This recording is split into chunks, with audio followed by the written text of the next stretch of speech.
NBA 2K rating recap for Christmas Eve, December 23rd, 2025. 14 NBA games. Only the Celtics and Warriors were off, so we have a lot to get through. No ratings, updates, or anything for me in this update. I'm just going to cycle through the teams and make all of my notes. So the Charlotte Hornets, they moved to 10-20 on the season with a 126-109 win over the Wizards. LaMelo had another solid game, 23 points, 9 assists. Brandon Miller, likewise, when these guys are on, they seem to be on, and when they're off, they both seem to be off. He had 20 points. Con Knipple, 19 points, 5 of 9 from 3 for him. It feels like the exact same lines happened yesterday for LaMelo and Knipple. Colin Sexton was back in the lineup finally. He had 12 points in 16 minutes off the bench. And then Kalkbrenner and Mason Plumlee, they were both out with injuries. So Moussa Bate had all he could eat.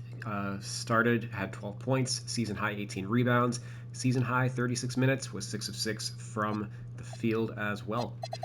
Washington, they dropped to 5-23 on the year. Obviously, still a caricature of a team. Chris Middleton led the way, 16 points, 22 minutes, only one rebound and assist though. Justin Champagnie had 10 points, 9 rebounds in 18 minutes. He's the better of the two. He'll likely have a clear path after the trade deadline once they inevitably part ways with Middleton, and who knows what the status of Cam Whitmore is going to be the rest of the year. Bilal Koulibaly made his return after a couple games out, 14 points in the starting lineup rather than Bub Carrington. CJ had 14 points, 5 of 17 from the field, an efficient game for him. Carrington at a bench roll, 6 points, only 15 minutes. And Trey Johnson also added 12 in his bench roll as well. Keyshawn George, 2 points, 1 of 9 from the field. Corey Kispert returned from his thumb injury, had 9 points in 13 minutes, but then exited due to hamstring tightness. So we'll see if he has to go back on the shelf. Alex Sarr, 7 points, 11 rebounds, season high 4 blocks for him. So even though he wasn't good offensively, he did his best defensively. He's the closest thing to a defensive player this team has anyway. And then Marvin Bagley added 15 points off the bench in 21 minutes. There's been some talk of him getting a little bit of buzz at the trade deadline. I mean, you know, the Wizards aren't playing for anything, so if anybody wants any type of rotation caliber player, it's not like there's a lot of fives out there who are worth giving minutes. I don't know how well Bagley plays on a more competitive team, but you know, teams might be willing to give up a low-level asset for him. The Brooklyn Nets moved to 9-19 on the season, 114-106 over the Philadelphia 76ers, and that's been the Sixers' kryptonite this year. Michael Porter Jr., 28 points, 5 of 12 from the three-point line. Yegor Doman, 20 points, 5 assists, 5 of 9 from 3. Tied his career high in threes made, also set against Philadelphia. So he's been shooting the ball a lot better. Last 4 games, 17 points per game, 49% from the field, 42% from 3. He's shooting 64% on twos during that time. Recall that to start the year, he was absolutely abominable from inside the arc. So it seems like that part of his game might be coming around. And if that's the case, his rating will surely jump by the time we get around to evaluating him again. Philly, on the other hand, they dropped to 16-12 on the year. Embiid and George both back in the lineup. Embiid, 27 points, 8 of 13 from the field, 1 of 1 from 3, 10 of 12 from the free throw line, actually resembling a real line. Of course, it's worth noting that the Nets have given up lots of big lines against centers this year, so that's not a total surprise. George, 19 points. He did have 4 steals and 2 blocks. He's been putting up a lot of, even when his efficiency isn't there, he's been a stocks monster over the last 2 years or so. Obviously, a former all-defensive player. And then VJ and Grimes, they were both out with illness in this one. So backcourt struggled to score. Tyrese Maxey, he was shut down in this one, 13 points, 3 of 14 from the field. Jared McCain got the start due to the absences. 10 points, 3 for 11 from him, so he couldn't get it going. And Eric Gordon got dusted off. He had 12 points on and was 3 of 6 from 3. Probably not a great sign that he had a better game than McCain. Going over to Chicago, they moved to 14 and 15 on the season, 126 to 123 over the Atlanta Hawks. Bulls have been the Hawks' kryptonite. It feels like they've won 3 games in a row against the Hawks themselves. Kobe White, 24 points, 5 of 10 from 3. Vucevic, 21 and 10. Josh Giddey had his 7th triple-double, 19 points, 11 rebounds, 15 assists. Modest Buzelis was on his way to another solid game with 15 points, 6 of 8 from the field. Only played 18 minutes, though. He left with a leg injury after stepping on someone's foot. He was limping a little bit, so hopefully he doesn't have to miss much time. Atlanta, they dropped to 15 and 16, below 500 this season.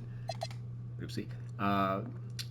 Seven Hawks in double figures for them. Trae Young, 22 points, 15 assists, season high in that regard.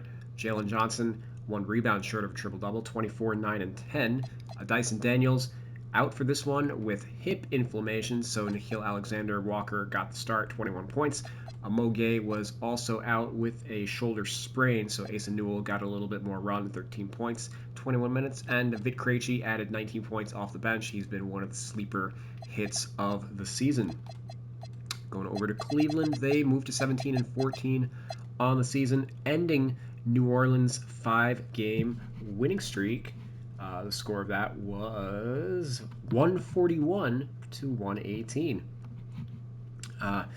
9 players in double figures for the Cavs, led, of course, by Donovan Mitchell. Sam Merrill got the start in this one at small forward. Season high, 22 points for him. Also added 6 rebounds, 7 assists. Was 6 of 10 from 3. And, the Cavs obviously have started Max Strus at the 3. They tend to prefer to go small. They really need a shooter in the starting lineup, so they went away from DeAndre Hunter. Went to Jalen Tyson, and now that Merrill's back, they're going with him in the starting unit. So it worked out in this game. The Cavs had an offensive barrage that the Pelicans could not keep up with. Jalen Tyson was solid off the bench in this one, 18 points in 25 minutes. So he will still continue to play a large role. Hunter's playing in the 3 off the bench, and then Tyson played minutes at the 2 behind Donovan Mitchell.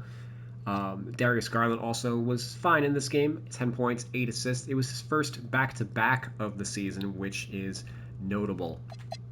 Pelicans, they dropped to 8 and 23. The streak is finally over. Zion, though, continued to come on strong, 26 points in only 21 minutes off the bench, 9 of 15 from the field, 8 of 9 from the free throw line. His game just really translates well to a 6-man type of bench role, considering he's not like the strongest defensive player in the world. And obviously his shooting limitations, they're less magnified coming off the bench than they are in like the starting unit next to like another center. So yeah, I think the move totally makes sense. I am probably going to have to drop his overall rating just to reflect that he is coming off the bench, but he's been playing pretty well since returning from injury this year. Derek Queen, 21 points. What probably led to the Pelicans, they might have lost this game anyway, but just not being as competitive, is Herb Jones and Jordan Poole were both out with injuries, with ankle injuries in this game. Poole was questionable. Herb, it seems like, probably out maybe a little longer, maybe a week or 2 with a sprained ankle. So Bryce McGowan's back in the starting lineup, but he was ineffective, 8 points in 31 minutes. Going over to the Bucks. They moved to 12 and 18 on the season with a 111-94 win over the Pacers. Kevin Porter Jr. added 24 points, 6 rebounds, 5 assists, had 3 steals as well. Ryan Rollins, 23 points off the bench. He's been playing a lot better since they've staggered him away from KPJ. And then they went with their big front court of Turner, Portis, and Kuzma at the 3 next to AJ Green. So I did shift the positions for those guys just to kind of reflect that. Also worth noting, Gary Trent left this game with a calf contusion in 5 minutes, so Green is going to get all he can eat at the 2 guard in the meantime. Indiana, they dropped to 6 and 24. Once again, another game where they failed to hit the century mark. Offense has been a major struggle for this team without Tyrese Halliburton. TJ McConnell, 16 points, 7 of 9 from the field in 21 minutes off the bench to lead the way. Andrew Nembhard, 14 points, 5 of 16 from the field in 33 minutes.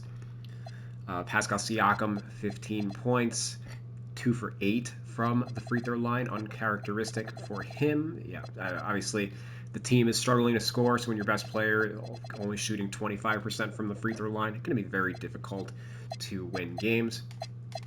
Toronto, they moved to 18 and 13 on the year with a 112-91 win over the Heat. Scotty Barnes, 27 points. Manuel Quickley, 18. Jakob Poeltl was out again with his back injury, so Mamu got the start, 14 points, 7 assists, 4 of 6 from 3. Colin Murray Boyles, 11 and 12 off the bench with 3 steals. Jamison Battle also had his best shooting night of the year. 11 points, 4-4 from the field, 3 for 3 from 3, probably getting his overall rating up. Actually, I did switch him over from small forward to power forward, probably dropped his rating a little bit. So yeah, we'll just max out the intangibles just to get him a little higher in the rotation. Miami Heat, they dropped to 15 and 15. They're only 2 and 8 in December, so they have been free falling. Tyler Hero and Pele Larson both missed their 5th consecutive game, so obviously they're a little short-handed in the backcourt. Jaime Jaquez had 21 off the bench to lead the way. Andrew Wiggins was back, had 14 points in this one, but efficiency was kind of a struggle for Miami in this one. Powell, 17 points, but only 6 of 17 from the field. Bam, 9 points on only 4 of 11 shooting. Kelly Ware, 5 points, only 2 of 8 from the field. 6 of 19 overall for the two Miami big men, 14 points. It's going to be difficult to win when your front court is that inefficient. Dallas, they got a surprising 131 to 133 victory over the Denver Nuggets, moving to 12 and 19 on the year. Cooper Flagg, 33 points, 9 rebounds, 9 assists, one of his best games of his career. 14 of 21 from the field, 4 of 6 from 3. If he's able to add that, look out, especially in his rookie season where he's still an 18-year-old. Anthony Davis, 31 points, 9 rebounds, gets another win against his nemesis, Nikola Jokic. He's now back-to-back wins for him against Jokic. PJ Washington was out in this game, and Jaden Hardy got the start as a result. So to me, that is solidifying in my mind that PJ Washington is starting at the 2 right now. Hardy, for what it's worth, had 10 points in 28 minutes, 5 of 9 from the field. Najee Marshall added 15, and then Ryan Nembhard, 11 points and 7 assists to kind of bounce back from an ugly one in the last one.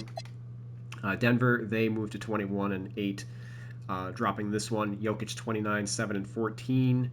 Jamal Murray, 31 points and 14 assists. Tim Hardaway Jr., 23 points off the bench, 7 of 12 from 3, but the injuries are starting to rack up. Cam Johnson left this one with a knee injury. He's getting an MRI on that. Hopefully he doesn't have to miss much time because the Nuggets are already without 3 starters, and they were without Peyton Watson for a little bit due to injuries as well. So, yeah, things might be looking a little ugly in Denver. They are still the 3rd seed in the Western Conference. Jamal Murray looking poised to make his first All-Star team so far. But yeah, they're going to need really big games from their top 2 guys in order to deal with this string of injuries. Minnesota, they moved to 20 and 10 on the season with a 115-104 win over the Knicks. They've been streaking of late, even despite absences to some key players. Anthony Edwards, 38 points at small forward. This makes sense, especially with New York. They were using Josh Hart at small forward. We'll get to their injury issues in just a second. No Jaden McDaniels in this one, so Mike Conley got the start. Julius Randle added 25 against his former team, and Rudy Gobert had 11 and 16 to round things out for the Minnesota starting unit. New York, they dropped to 20 and 9 on the season. This is the Knicks Wolves matchup is always a good one just due to the history of the players on that team. No Brunson and no OG in this game, unfortunately, due to ankle injuries. To me, this just reads as they're getting some rest with the Christmas game coming up. So no Brunson, so Tyler Kolek got the start, his first career start, 20 points, 11 rebounds, 8 assists, 3 steals in 31 minutes. Shooting efficiency wasn't the greatest, 9 of 22 from the field, 2 of 6 from 3, and didn't attempt a free throw, but still a solid game overall for a player who was not getting real minutes at all until maybe a week or two ago. Karl Anthony Towns bounced back from the lowest scoring game of the season, if not his whole career. Season high 40 points for him, 13 rebounds. Again, he had 2 points on 1 of 5 shooting in the last game. He started at power forward in this one, obviously just due to the multiple absences for the Knicks. Mitchell Robinson got the start, but was mostly outplayed by Rudy Gobert. 2 points, 2 blocks in 26 minutes. Josh Hart started at small forward next to those two guys. 12 points, 15 rebounds, 8 assists, but did have 6 turnovers as well. Mikal Bridges added 15. Nothing really from the rest of the bench. Jordan Clarkson had, I believe, 12 points on 3 of 11 shooting, or 10 points, something like that. But everybody else on the team is basically a G Leaguer. So, yeah, hopefully they get those guys back in the lineup ahead of the Christmas game, or it might be a quick watch for a lot of us. The San Antonio Spurs, they're not a quick watch. They are the adversary of the Oklahoma City Thunder. 22-7 the Spurs moved to as they dispatched the Thunder again, blowing them out this time, 130-110. Wemby off the bench, 12 points, 23 minutes, 0 blocks, which ended his consecutive block streak. I had a feeling that with him coming off the bench, playing pretty limited minutes, like capping out at like 24, that this would eventually happen. So that kind of sucks from like I'm sure he doesn't care at all. And I'm sure that another streak will emerge. But it was, the block streak was just a fun story that highlights how effective he's been on defense as such a young player. So, new streak starting on Christmas for him. Keldon Johnson, he led the way with 25 points off the bench. Steph Castle had 24. Harrison Barnes had 20. He had a rough one in the last game against OKC. Devin Vassell added 17. And then De'Aaron Fox and Dylan Harper, both quiet in the points department. 6 points for Fox, 4 points for Harper. But Fox had 9 assists. Harper had 10. So they definitely got the ball moving. Spurs overall shot 57% from the field in this game, 44% from 3, and they took 24 free throws. Again, they did all of this against the vaunted OKC defense that forces tons of turnovers. So it seems like the Spurs might have figured something out here. OKC, they dropped to 26-4 on the year. 33 points, 8 assists for Shai Gilgeous-Alexander, 14 and 22 from the field, 4-5 from the free throw line. Jalen Williams, 17, 6 and 8. And then Lou Dort had a good offensive game for once, 15 points, 5 of 8 from 3. Chet was quiet, 7 points, 3 for 10 from the field in the matchup against Wemby, although they were obviously staggered a little bit considering Chet starts and Wemby doesn't. OKC shot 54% overall in this game, but was only 6 of 7 from the free throw line. Only 2 free throw attempts for a non-Shai player. 5 free throws for Shai, 2 for Isaiah Joe, 0 for everybody else. 0 for Jalen Williams, Chet Holmgren, Hartenstein, and obviously the rest of the role players are mostly catch and shoot type of jump shot players or getting things on basket cuts. So OKC, I think part of the solution is like San Antonio is kind of for the most part just letting Shai do his thing, and then the role players are not just stay home on all the role players. Obviously, it helps when you have the defensive players like Fox and Castle who can sort of keep up with SGA, and then Jalen Williams still nursing the effects of his wrist injury. So I don't think he's able to elevate his offensive game the way that he was able to in last year's playoffs. And Chad obviously didn't have it going in this game either. So yeah, it's going to be pretty tough for OKC to put points on the board if that is the case. So they might need to diversify things just a little bit. Phoenix Suns, they've been diversifying things a little bit this year. They moved to 16 and 13 on the year with a 132-108 win over the Lakers. Devin Booker, 21 points and 11 assists. Dylan Brooks, 25 points against his nemesis LeBron James, 10 of 15 from the field, 3 of 6 from 3. Mark Williams, again, always has a little extra ammunition against the Lakers, 18 and 9, 7 of 8 from the field for him. Colin Gillespie, one of the bigger surprises of the season, 16 points, 8 assists. in this one. The Suns backcourt combining for 37 points, 19 assists. Royce O'Neal, 12 points, 4 of 5 from 3. Jamari Bouya, 14 points off the bench. He's on a two-way contract, so the Suns backcourt just absolutely decimated the Lakers on defense. He was 7 of 10 from the field for what it's worth in 24 minutes. Suns overall shot 59%. JJ Redick ripped the Lakers defense after the game. They're probably going to have to make a move, though, because obviously it's Marcus Smart and garbage for the most part on the Lakers.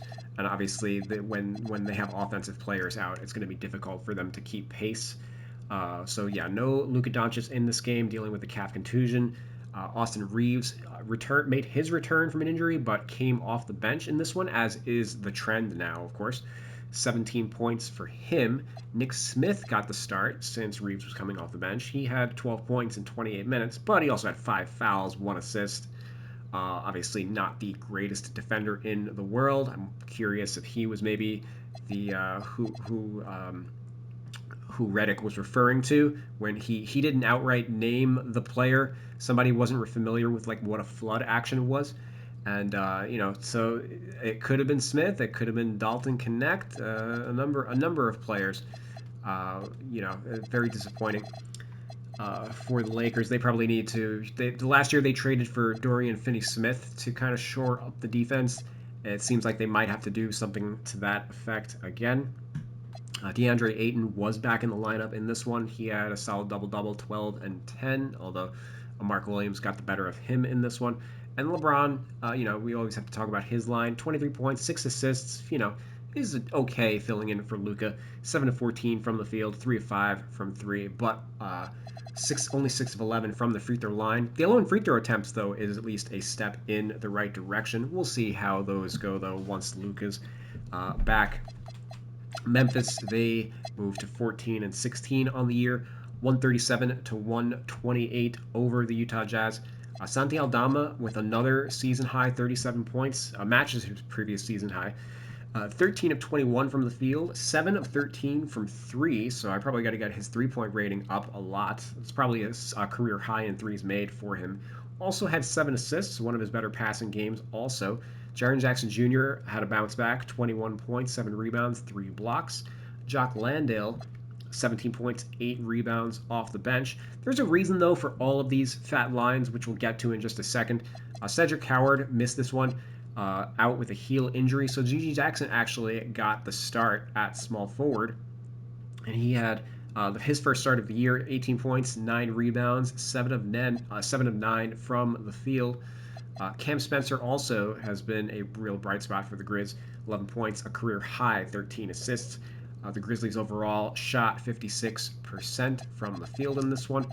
Despite all of these injuries, why did they shoot so well? Well, Utah, Lauri Markkanen and Yusuf Nurkic were out, so Utah started Kyle Filipowski and Kevin Love together. Filipowski, 25 points, 13 rebounds. Love in his, I think that's his first first start of the year, maybe his second. 6 points, 29 minutes. This is just not a front court for an NBA team. Utah is punting games once again with like Lauri being in and out of the lineup. Obviously, they had a game against the Grizz where they can, the Jazz want to lose games because they have a lottery a pick with lottery protection on it. So they want to make sure that conveys. So they are going to tank teams tank against teams that are of similar quality. Like the Memphis Grizzlies, who are struggling. 14 and 16. Utah needs to make sure that they don't accidentally win against teams like that. So they are going to hold out guys. Unfortunately, I always think it's so it feels gross to me, but. That's kind of where the league is at right now. 24 points for Keontae George. Taylor Hendricks, season high, 21 points for him. Ace Bailey also adding 17. Going over to Utah. They moved to 17 and 13 on the season, 110 and 106 over the Portland Trail Blazers. Desmond Bane, 23 points for him. Anthony Black with 21. Tyus Jones had his best game of the year. A season high 16 points, 7 assists, 6 of 9 from the field, 4 of 6 from 3. No turnovers in 35 minutes of action. Paolo Banchero had one of his best games of the year, in my estimation. 12 points, 4 of 8 from the field. Didn't attempt a 3, and was 4-4 from the free throw line. So I say best games, like, he regularly puts up these larger point games, but on so efficiency, it kind of kills the team. I'd rather that he just move the ball and fit within the offense, and I feel like he did that in this game. So we'll see what he does moving forward, and then obviously there will be games where it's going to be his turn to shine. But for this one, yeah, I think this was a step in the right direction, even though it doesn't necessarily reflect in the box score. Going over to Portland, they dropped to 12 and 18. Obviously, they've been extremely short-handed this season. Denny Avdia, 25, 6 and 8. Shaden Sharp, 22. Caleb Love, 17 points in 34 minutes off the bench. Again, he's been on a two-way contract the entire year, and he's not particularly good. They're just so short-handed. It's good. Offense right now, a little, Jeremy Grant going down as like that third scorer is really hurting Portland. He's out with went from Achilles soreness to Achilles tendonitis. So it does seem like maybe he'll be out for another week or two whenever he's ready to come back from that. But yeah, Portland really needs him, at least if they want to contend for the play-in, which I presume that they do, just so they have something nice to feel good about for this season. The Detroit Pistons, they moved to 24 and 6. 136 to 127, first in the Eastern Conference. And hey, with OKC slipping, they are contenders for the number one overall record in the NBA. They're only 2 games behind them in the win-loss column. Cade, 23, 7 and 14 with 5 steals, another dominant game for him. Jalen Duren, 23 and 13. Tobias Harris, 24. Asar Thompson with 19 points, and then Big Stu, 16 points off the bench. Yeah, Detroit, they took care of business against the Kings, who of course dropped to 7 and 23, worst in the Western Conference. I believe that's now official. What did the Pelicans record? Real quick. Wow, this is so many games ago that I have to scroll up. The Pelicans are 8 and 23, so yeah, they are a half game up on the Kings, and then another team won as well that we'll get to in just a second. Yeah, Kings are worst in the Western Conference. DeMar DeRozan, 37 points, 8 assists, 12 of 18 from the field, 0 for 3 from 3, 13 of 15 from the free throw line, turning back the clock a little bit, I guess, but played 42 minutes. Russell Westbrook, likewise, turning back the clock, air quotes, 27 points. Chris Murray tweaks his ankle in this one. Tweaked his calf, so only 20 minutes for him, 2 points. Precious Achiuwa got the start at the 4, 15 points, 11 rebounds, 27 minutes. Max Reynaud, 8 points, only 23 minutes. I think they wanted to go with Dylan Cardwell just for like a size and toughness element. He had 5 points, fouled out in 27 minutes.